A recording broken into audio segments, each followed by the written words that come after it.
Bonjour à tous et bienvenue sur la chaîne de YouTube Clinique. Aujourd'hui, je vous propose de me suivre dans la réalisation d'un petit amplificateur single-ended à triode de faible puissance à base de tubes américains de la Seconde Guerre mondiale. Alors, voici les tubes en question. Il s'agit de VT137, aussi référencé 1626, donc 1626. Ce sont des tubes que j'ai retrouvés dans mes stocks. J'en ai retrouvé un petit lot en fouillant la dernière fois, en cherchant un autre tube. Et du coup, je me suis dit qu'il était idiot que ces tubes dorment, puisqu'ils ont l'air d'être réputés pour donner un très bon son. Donc, j'ai sorti une paire de tubes. J'ai également regardé les datasheets des tubes que je souhaitais utiliser, puisque ça va être un ampli également à base de beaucoup de récupération. Là, nous sommes dans le processus de valider un schéma pour éventuellement un appareil pour l'atelier ensuite, mais surtout là dans l'immédiat de valider un schéma avec des pièces de récup pas très chères pour voir si le son est bien ou pas. Donc j'ai fouillé également le web et j'ai trouvé un article que voici de la revue américaine Sound Practices de Bob Danielak qui a fabriqué un amplificateur à base de 1626 nommé le Darling et qui fournit un schéma. Alors, sur son schéma, Bob Danielak utilise, voilà, un tube de référence 8532 qui est une triode, donc une triode par voie. Moi, de mon côté, je vais également utiliser le même principe, mais avec un tube de référence 5965, puisqu'il s'avère que j'ai beaucoup de ces doubles triodes dédiés à l'informatique à l'origine et au monde professionnel en stock, et je vais donc utiliser quelque chose que je possède déjà. Alors, la 5965 est une double triode à gain modéré, puisqu'elle a un gain de 42, soit un tout petit peu moins de la moitié du gain d'une 12AX7 CC83. Cependant, elle devrait suffire pour fabriquer ce petit amplificateur. Pour le châssis, eh bien, je ne veux pas mettre un châssis neuf sur un ampli comme ça pour faire un essai de schéma. Il est fort probable donc que j'utilise, vous le voyez en dessous, enfin celle-ci ou une autre d'ailleurs, un châssis ainsi que l'alimentation modifiée d'un poste TSF qui va me fournir, même si c'est pas très élégant, le châssis, les supports de tubes, l'alimentation nécessaire à faire un petit montage peu onéreux pour tester la qualité de ces tubes.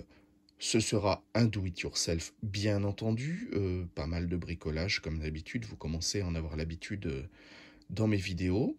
Donc je vous invite à suivre mes pérégrinations avec ces tubes qui me sont pour le moment inconnus dans la vidéo à venir.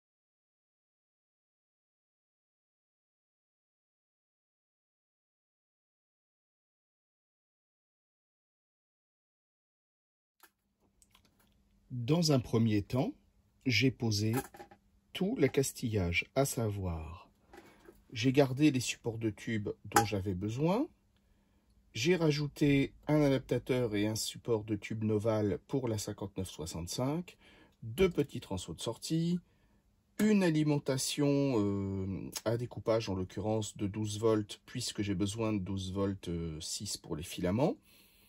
Le transeau d'alim, je garde celui-ci, il ne servira que pour la redresseuse, la 5Y3 qui sera ici, ainsi que la haute tension. Donc il faudra évidemment adapter le schéma à la haute tension de ce transeau puisque je ne le changerai pas. Et je vais donc commencer par câbler les filaments. Alors, je vais commencer par câbler les 1626, à savoir, selon le schéma, en 2 et 7, sur les supports octal. On est sur du courant continu, donc on devrait limiter les ronflements, effectivement. Et on va donc respecter tout simplement un ordre de câblage. Je torsade quand même, ce serait logiquement pas très utile sur du continu cependant. Bon, alors j'ai besoin de donc 1, 2 ici. Voilà, là on va y arriver comme ça. Voilà.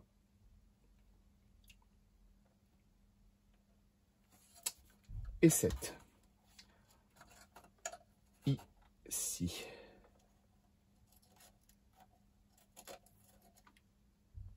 Voilà.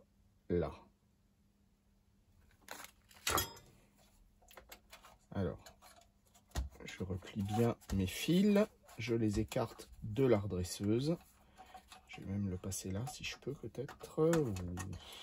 Oui, pas mal. Voilà, très bien. Pour l'instant, il est rangé. Je continue donc à câbler le deuxième support. J'en ai pas besoin d'une longueur folle, à peu près comme ça. Je vais couper un peu large. Voilà, ce qui va permettre de ne pas manquer de fil à l'arrivée. Donc on va continuer exactement le même câblage.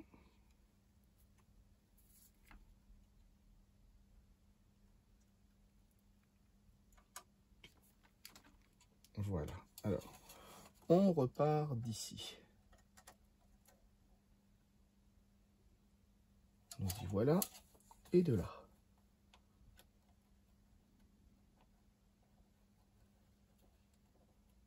C'est pas super, mais nous y voilà également. Voilà, on va retourner toujours en 2, à savoir ici, et en 7, à savoir ici. Alors 2, ce serait suffisant ici.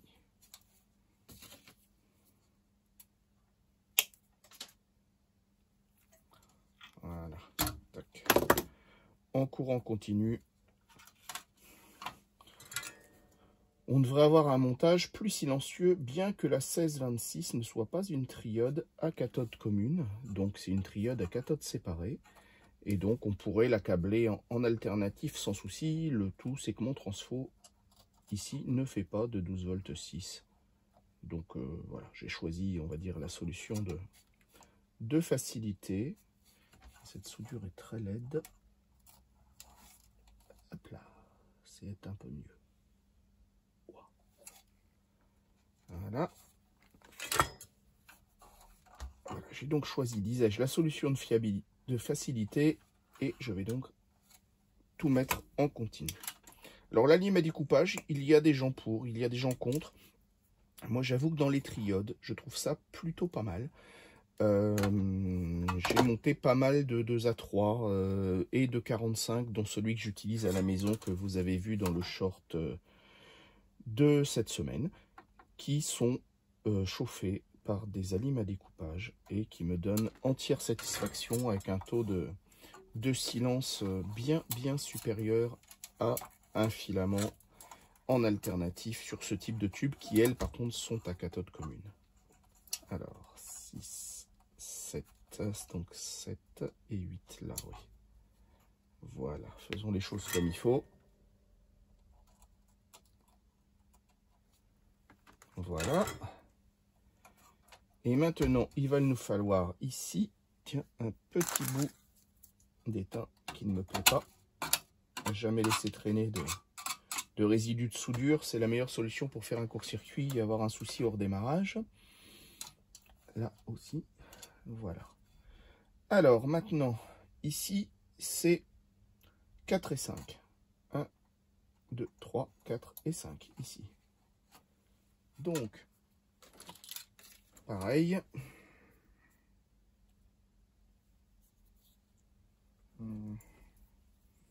Oh, c'est largement assez long.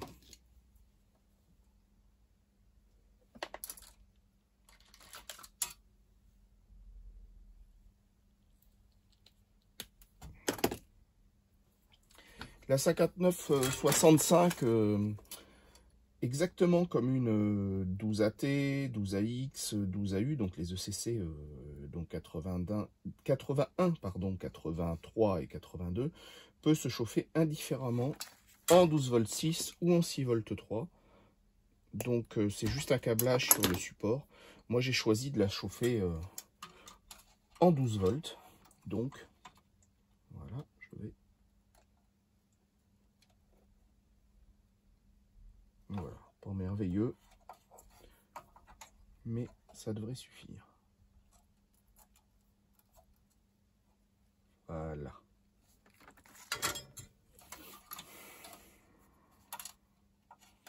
Là, la torsade est moins évidente, bien entendu. Voilà. Alors, j'écarte un peu. Pas la peine que ça aille toucher.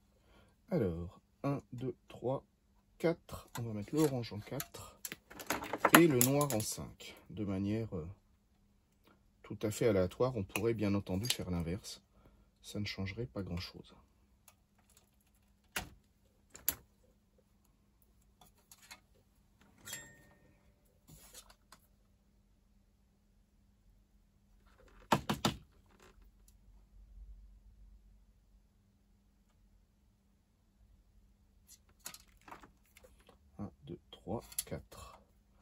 Et en plus, alors évidemment ça ne se voit pas sur la vidéo, mais sur ces supports là, c'est un peu comme on disait dans le temps, comme le port-salut, c'est marqué dessus, les broches sont numérotées. Donc aucune probabilité de se tromper. Tout est bien indiqué. Voilà un support plutôt très bien fait. Je suis encore trop long. Voilà.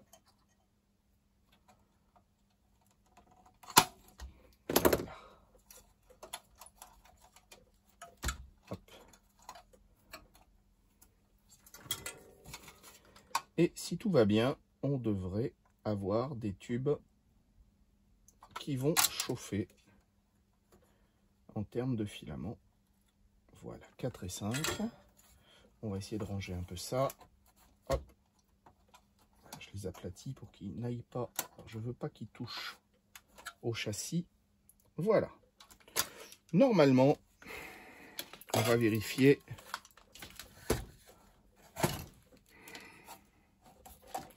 Alors, voilà pour l'instant l'interrupteur marche-arrêt avec le 220 bien entendu ici. Donc autant dire qu'il faut faire attention où on met les doigts et qu'il ne faut pas faire ça à la maison. J'en profite pour rappeler que dans un ampli à tube, il y a des tensions potentiellement létales. Donc qu'il serait prudent de ne pas y toucher si vous ne savez pas un peu ce que vous faites. Le risque d'électrocution est relativement élevé, donc attention quand même quand on manipule ce genre de choses. Même si on a l'habitude, je vous assure que de temps à autre, on arrive encore à prendre quelques coups de jus. Alors, voyons voir, est-ce que tout va bien? Oui, tout se passe bien. Je ne sais pas si vous le voyez sur la vidéo. Je vais essayer de déplacer ça sans m'électrocuter. Voilà, je pense que on voit bien les filaments, en tout cas des 1626 qui sont allumés. Et moi, d'où je suis, je vois très bien également le filament de la 5965. Enfin, les deux filaments, puisque c'est une double triode, qu'ils sont allumés. Voilà, la partie câblage est donc terminée. Pour les filaments, maintenant, il va falloir câbler le schéma à proprement parler. Je vais commencer par la 5965. Nous sommes maintenant prêts à commencer à câbler l'amplificateur. J'ai tiré une ligne de masse qui n'est pas complète pour le moment, bien entendu, et je vais commencer à câbler la 5965. Alors, les anodes sont en 1 et 6. L'entrée, donc la grille, en 2 et 7. Et la cathode pour la polarisation en 3 et 8. Donc, je vais commencer par câbler les anodes, donc en 1 et 6. Donc,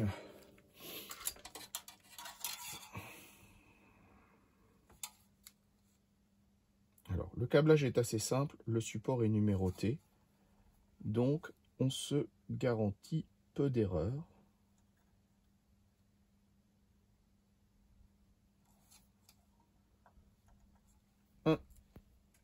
Et une deuxième 47K qui doit être ici, voilà.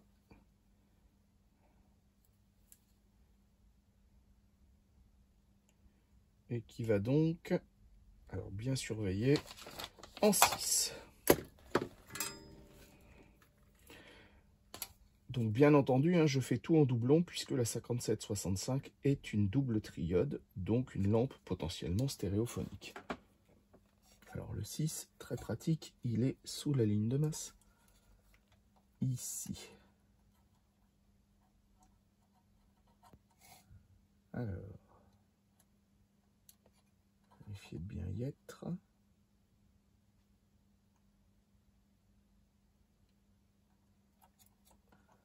Voilà. Donc ça, c'est mon arrivée de haute tension en 1 et 6.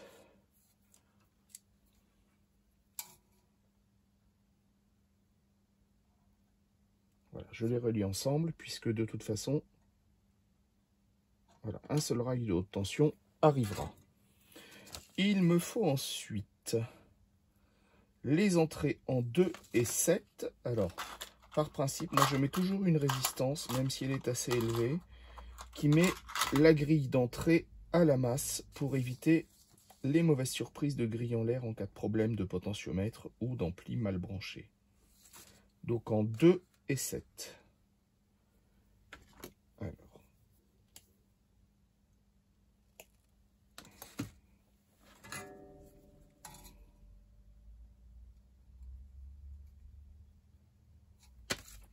Voilà. Un peu beaucoup même à vrai dire. Voilà, j'ai plutôt câblé serré. Alors, ensuite, voilà.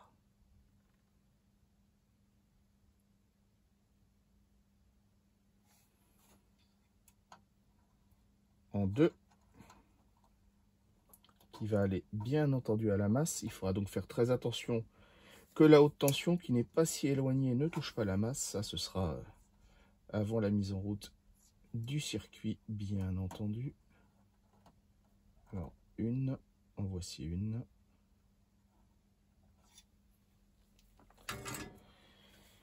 Et une seconde. Évidemment, je l'ai sorti.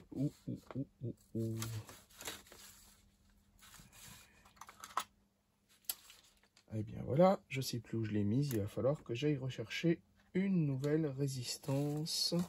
Elle doit être sous mon nez quelque part vraisemblablement. Mais c'est toujours comme ça, quand on en a que 2, il en manque toujours une.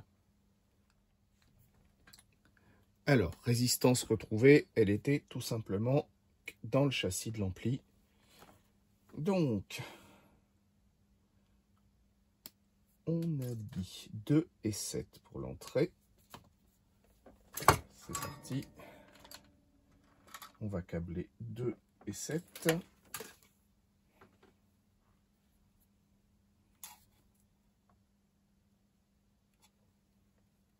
Alors, 7 qui est ici. 7 qui est d'ailleurs pas très belle.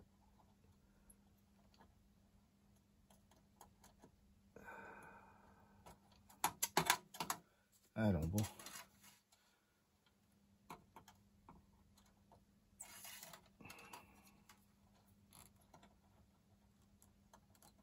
Voilà.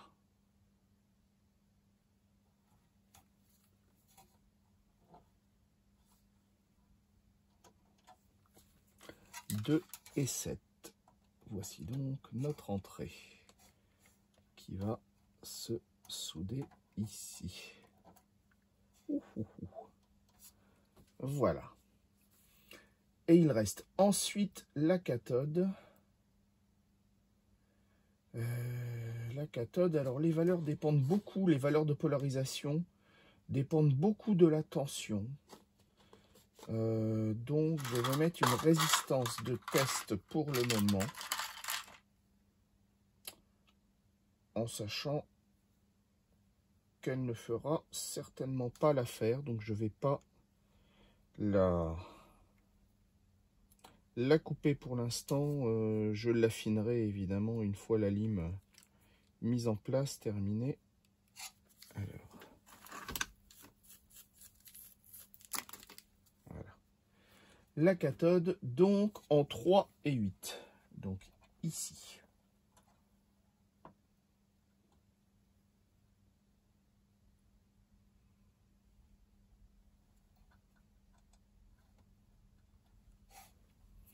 Donc je vais la mettre à la masse ailleurs pour pouvoir la démonter. Et évidemment, elle rejoindra les autres ensuite. Parce que vaut mieux câbler. Enfin, je pars d'un principe que quand je câble un tube, je câble toutes les masses au même endroit. Là, je le fais juste pour pouvoir redémonter plus facilement ensuite. Voilà. 3 et 8 que voici.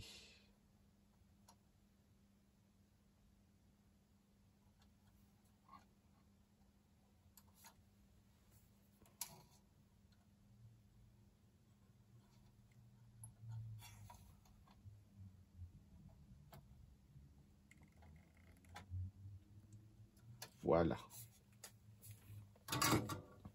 Maintenant, on peut s'occuper de la liaison avec le tube de puissance, à savoir la 1626, qui va se faire via une capa de 0,33 micros pour l'essai. Et ensuite, on verra. Voyons voir. Voilà, en voilà deux. Voilà, ce ne sont pas des capas de très très bonne qualité, il faut bien reconnaître. Je les mets pour l'instant dans un montage comme ça, bien entendu. On remplacera par bien mieux si tout se passe bien. Donc, on rentre sur 5. Donc, 1, 2, 3, 4, 5. On rentre ici, sur la 1626. Alors, décidément, quand on a les mains pleines de capas. Alors, on a dit 1, 2, 3, 4, 5.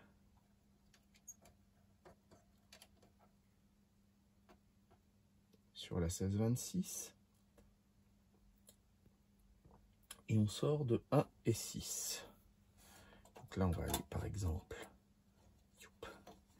sur 6.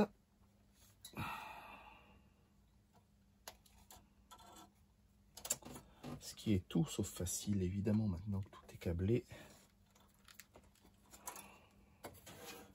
Je vais m'éclairer un petit peu mieux. Nous y voilà.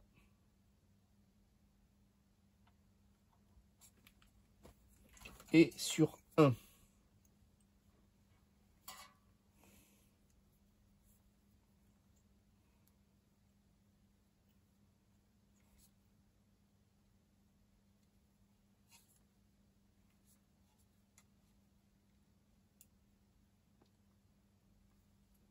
Un qui est ici.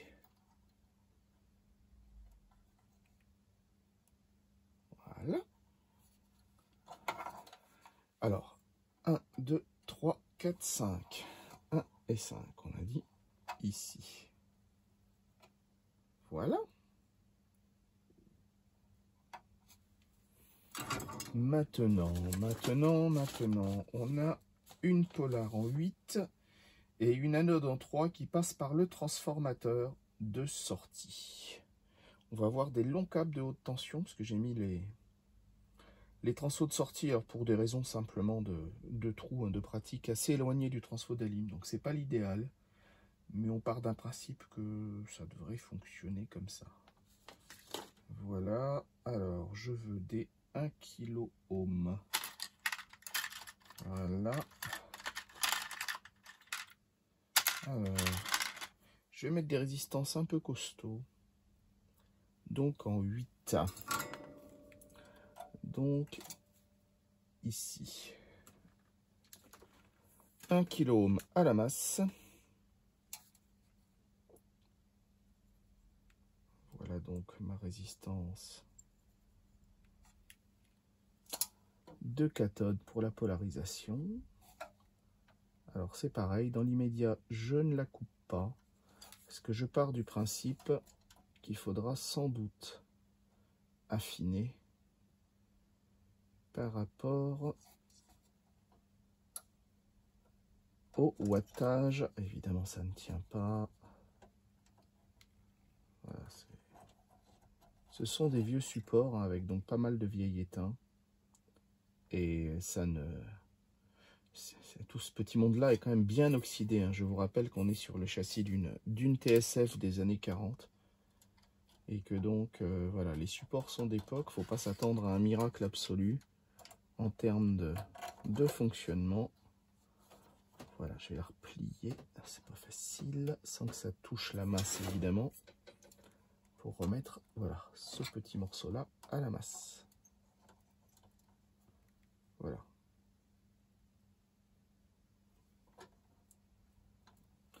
Ah, évidemment, ça tient pas bien. Voilà, les résistances sont oxydées, elles aussi, tant qu'à faire. Voilà, on travaille avec pas mal de récupération. Hein. Donc, pour le moment, voilà, il ne faut pas s'attendre à un gros miracle. Et qu'est-ce que c'est que ce truc-là? On a effectivement...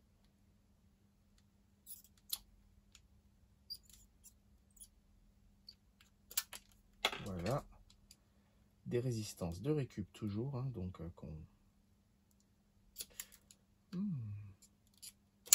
voilà. Hop. En 8 également, celle-ci.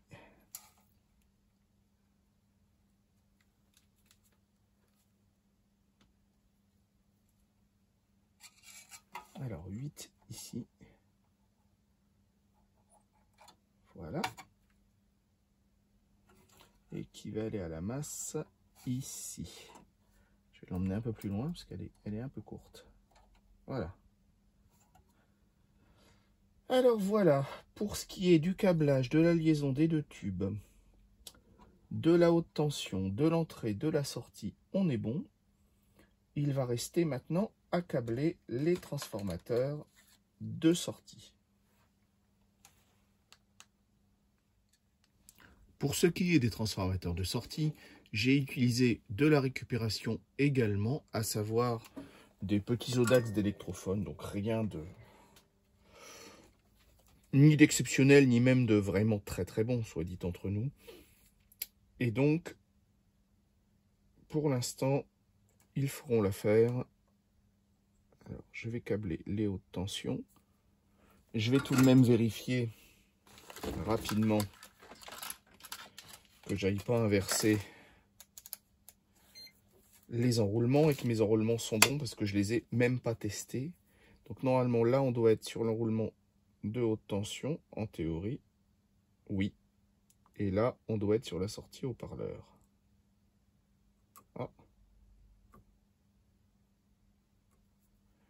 Tiens. Oui, c'est ça. Donc je vérifie le deuxième. Oui. Et oui. Bon.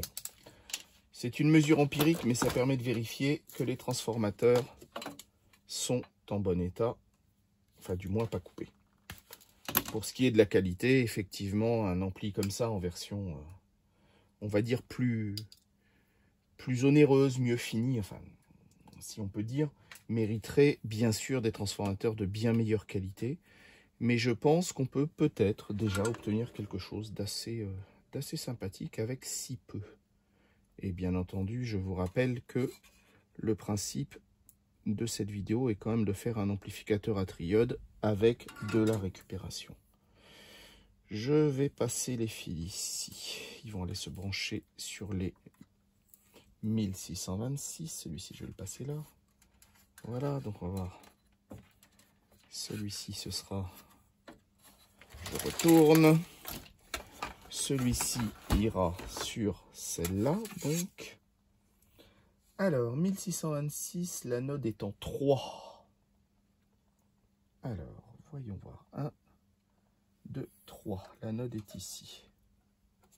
Alors, je vais tourner le châssis, ce sera plus simple. Voilà, pour y voir un peu plus clair. Voilà, voilà. Alors, anode en 3. Voilà, en 3, qui est d'ailleurs plein de cochonneries, mon support. Mais bon. Alors, hop. Sensiblement ici. J'ai évidemment, voilà, laissé des pinces en dessous.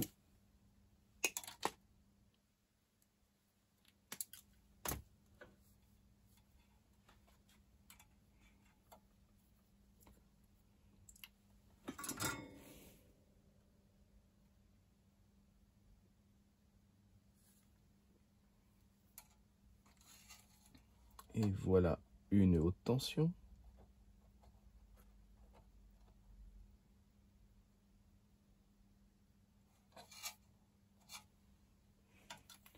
Et voici une seconde haute tension en 3, on a donc dit. À peu près ici.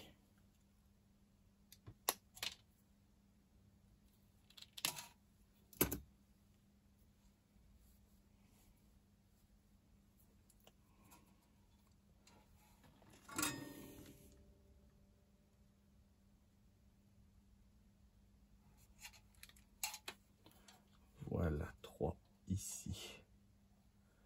Alors.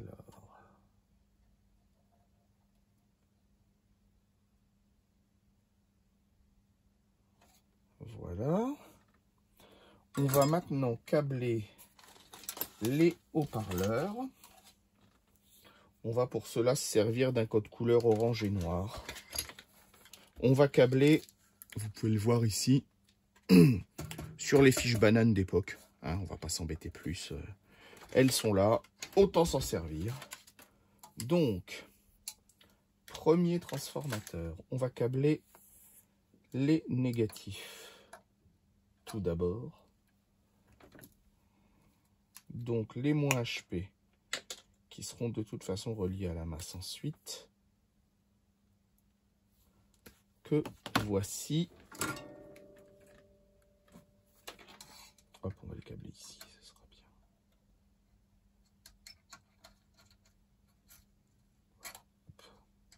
Voilà, il y a pas mal de cochonneries qui restent dans ces fiches. On va le relier ici, tiens, pourquoi pas pour le moment. Voilà, hop. Voilà, je défais la masse pour le moment.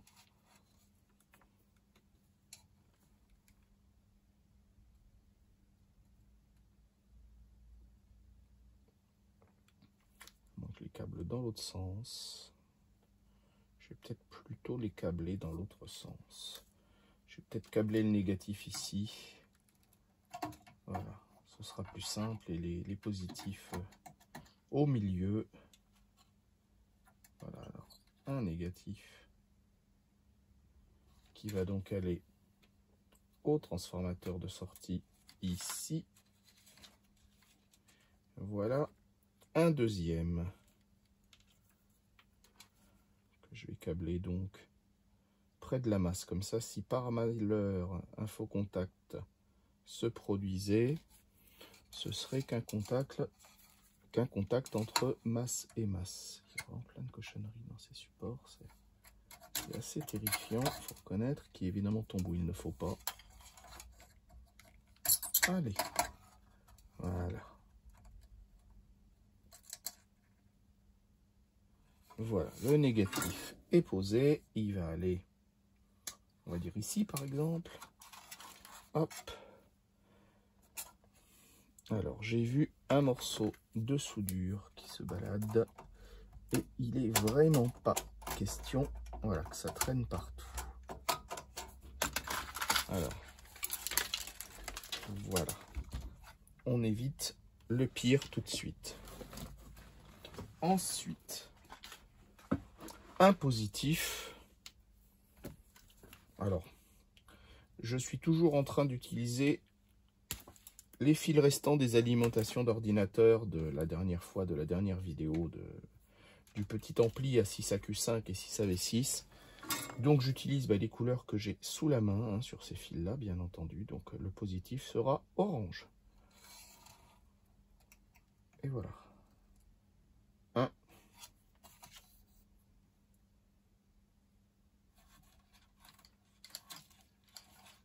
Par exemple ici. Et un second. Que j'ai bien entendu fait. Non, il est là. Et donc un second.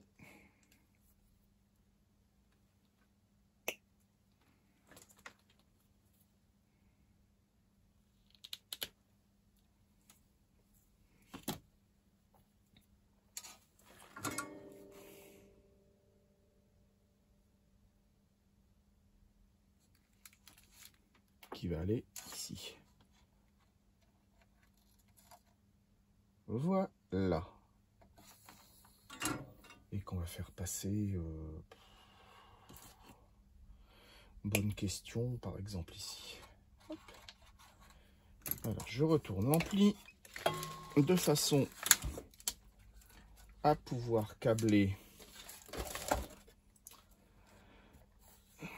les positifs et les négatifs. Alors, pour le moment, je vais les câbler dans ce sens-là.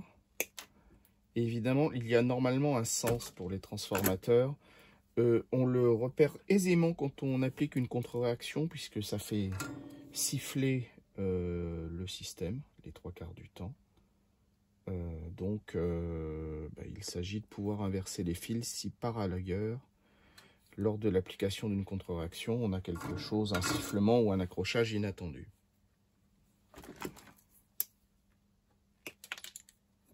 Voilà, donc je laisse un peu d'espace.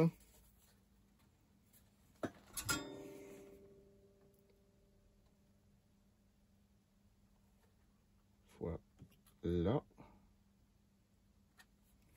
Il restera le rail de haute tension que je câblerai ensuite. Et il me reste donc ces deux-là. Ah, évidemment, je les ai mis dans l'autre sens. Alors, on va inverser, on va recommencer. Alors, le noir ici, le orange là-bas. Voilà, j'inverse les fils. C'est pas très visible à la vidéo. Et voilà.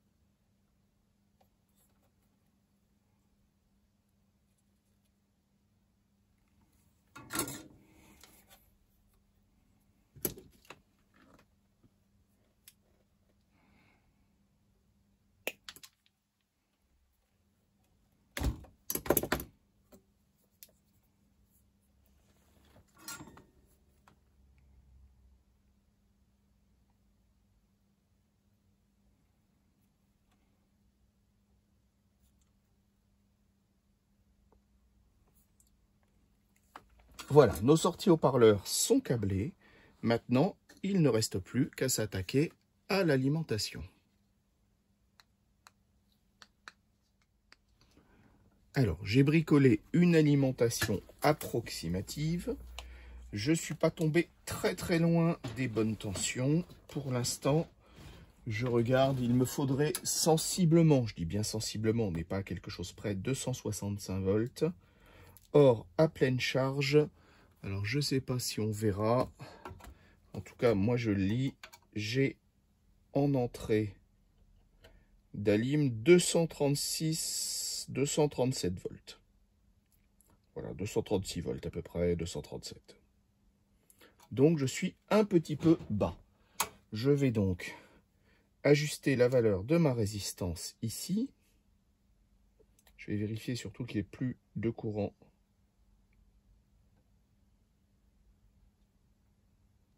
Voilà, ce qui a l'air à peu près bien. J'ai mis, vous la voyez ici, sur la vidéo, une résistance de décharge pour éviter que la lime reste chargée. Ça a l'air idiot ce que je dis là, mais c'est quelque chose qui reste très fréquemment oublié sur les amplis modernes. Le résultat, c'est qu'on se châtaigne dessus dès qu'on y touche et que c'est très douloureux. J'ai vu plein d'amplis de marques très célèbres, hein, je ne les citerai pas, mais où il n'y avait aucune résistance de décharge. Et le résultat des courses, c'est que les capas restaient sous tension relativement longtemps après l'ampli arrêté. Et que ça pouvait vite piquer très fort si on avait le malheur d'intervenir sans vérifier au voltmètre que les capas soient vides ou si on ne les déchargeait pas avec ce qu'il fallait. Voilà, et je précise, j'ajoute que faire arquer les capas, ben, ça peut être drôle, parce que ça fait une grosse étincelle et un gros paf, mais que c'est très mauvais pour la capa. Donc autant que faire se peut, mieux vaut éviter ça. C'est pas une très bonne idée que de décharger les capas en les court-circuitant à la masse avec un tournevis. Le résultat des courses, c'est que ben, ça fait, oui, effectivement, une grosse étincelle, un grand claquement, mais que la malheureuse capa, elle se sent pas très bien. Donc voilà. Alors c'est pas très beau ce que je fais là, sincèrement. Mais voilà, j'ai baissé la valeur de résistance d'un petit peu. Alors maintenant, on va peut-être avoir de trop, on va regarder. Parce que bien entendu, on est très loin d'avoir un transformateur sur mesure.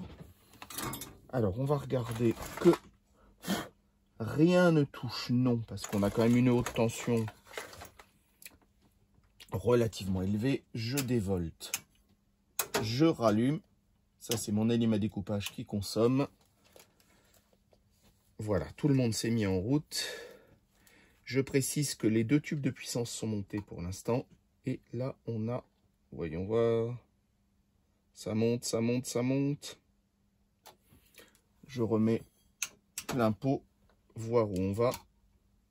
Et on a, cette fois-ci, 255,5 volts. 256. 256 pour 265, c'est tout à fait acceptable. On va s'arrêter là, c'est très bien. Donc maintenant, ce qu'il faut, c'est alimenter comme il faut la 5965. Et j'aimerais bien avoir 190 volts à l'entrée. Je vais donc charger un petit peu par une autre résistance et faire une deuxième cellule de filtrage pour la lampe d'entrée, de façon à ce qu'elle n'ait pas trop de courant et qu'elle subisse pas trop de stress de la haute tension. Alors, je n'ai pas fini la cellule de filtrage, cependant je vais déjà vérifier que les deux triodes fonctionnent. J'ai branché des transfos et on a bien ce qu'on veut sur les deux voies, donc logiquement tout va bien.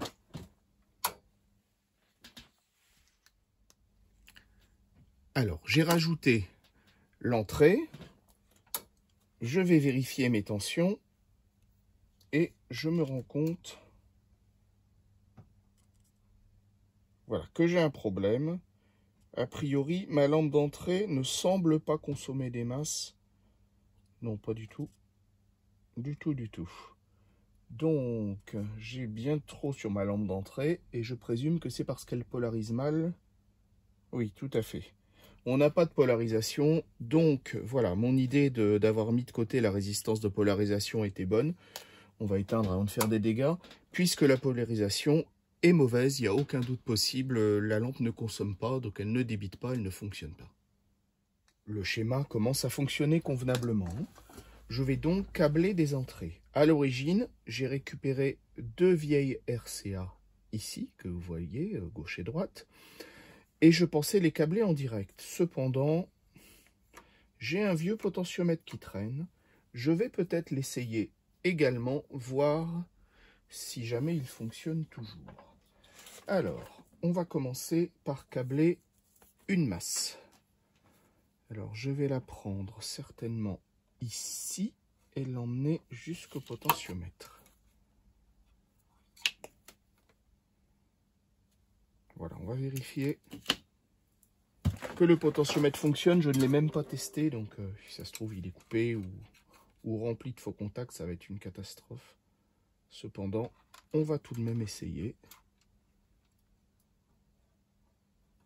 Allez, hop, tout le monde à la masse ici. Et on va mettre les deux masses ici. Voilà, on va dégager un peu large. Ça me paraît pas mal du tout. Et on va pouvoir relier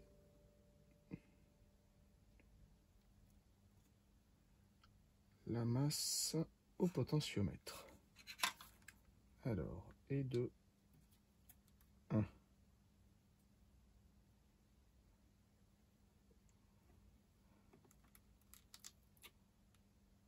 Et de 2, voilà qui est fait. Maintenant, je vais envoyer les RCA sur le potentiomètre et les faire ressortir pour aller jusqu'à l'ampli. Alors, voyons, en quelle couleur? Pourquoi pas en jaune? Ma foi, une voie en jaune et l'autre voie d'une autre couleur pour les repérer. Alors, rouge, voilà, je garde mes fils rouges, donc je vais l'installer en jaune. Pour l'instant, je ne blinde pas.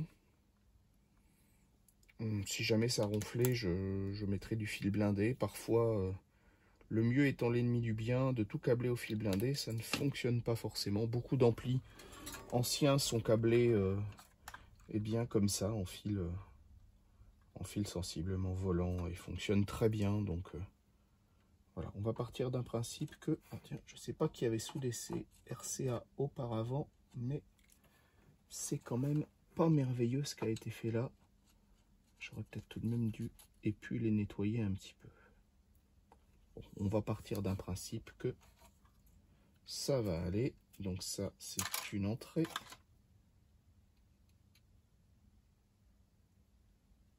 Allez, viens ici, toi.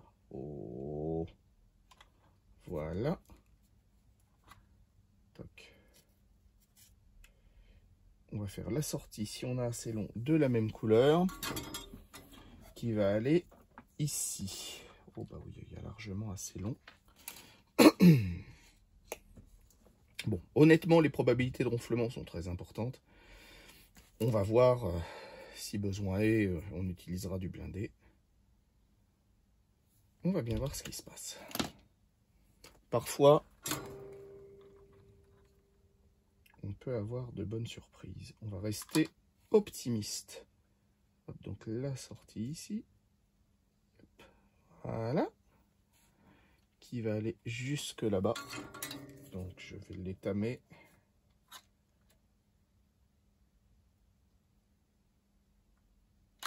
Voilà.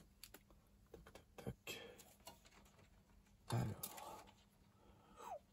Viens ici, toi. On voit... non. Ah, en voilà une.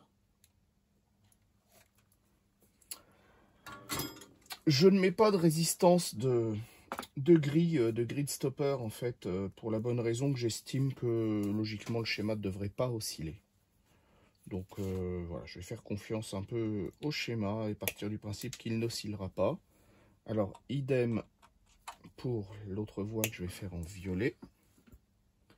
Comme quoi, les codes couleurs sont merveilleusement respectés, cependant. Voilà. On est dans le domaine de la récupération. Donc, essayons de ne pas être, comme on dit, plus royaliste que le roi. Alors, entrer ici. Voilà, mettre un petit peu d'étain.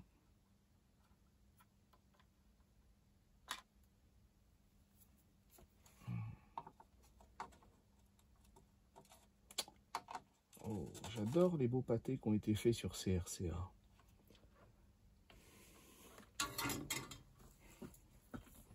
Et pourvu que j'ai assez long, ça va être tout juste. On va tout de même essayer. Alors, voyons.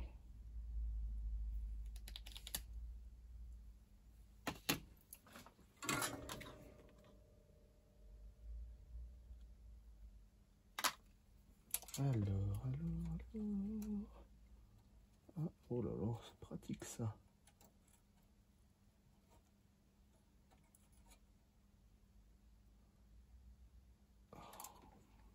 De prime abord, on a assez long et en plus il semblerait que ça soit soudé. Donc, il ne reste plus qu'à se livrer à de brillants essais. Enfin, brillants. Tout est très relatif, bien entendu. Voilà. Alors, il ne reste plus qu'à tester tout ça avec une source. Pour le premier test, tout semble bien se passer. J'ai raccordé un tuner qui, bien entendu, est parasité par la lime à découpage. Mais cependant, on obtient déjà un petit peu de son plutôt convenable.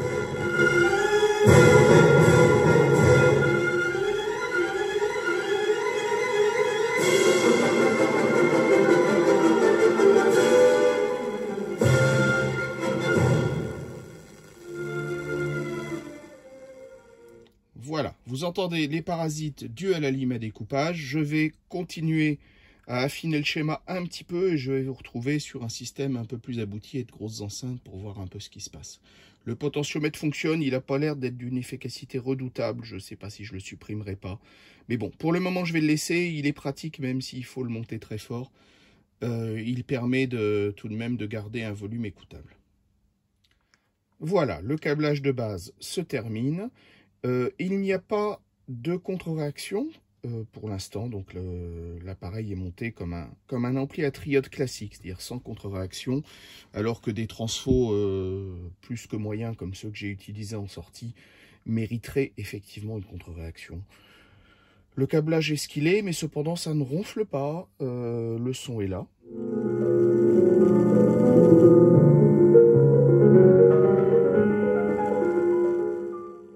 Bon, cependant, le tuner peine beaucoup avec la lime à découpage, donc je vais vous retrouver de l'autre côté pour écouter l'amplificateur sur une autre source de meilleure qualité et également sur des enceintes de meilleure qualité que les petites enceintes de l'atelier.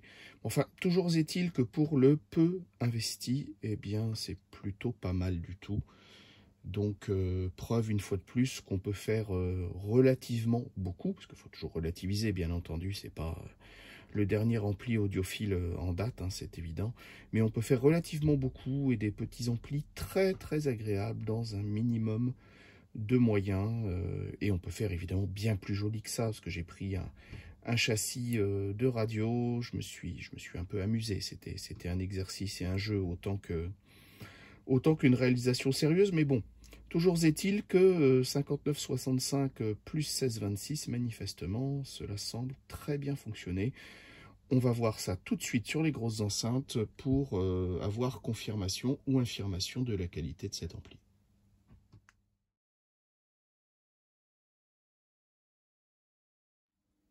Le petit ampli A1626 est maintenant monté sur les Davis MV1 du système principal, que l'on aperçoit bien enfoui sous le bazar derrière, là, voilà, juste en dessous des cabasses goélette 500. Et je dois avouer que malgré la puissance microscopique, je suis très très très favorablement impressionné. Je vous laisse écouter.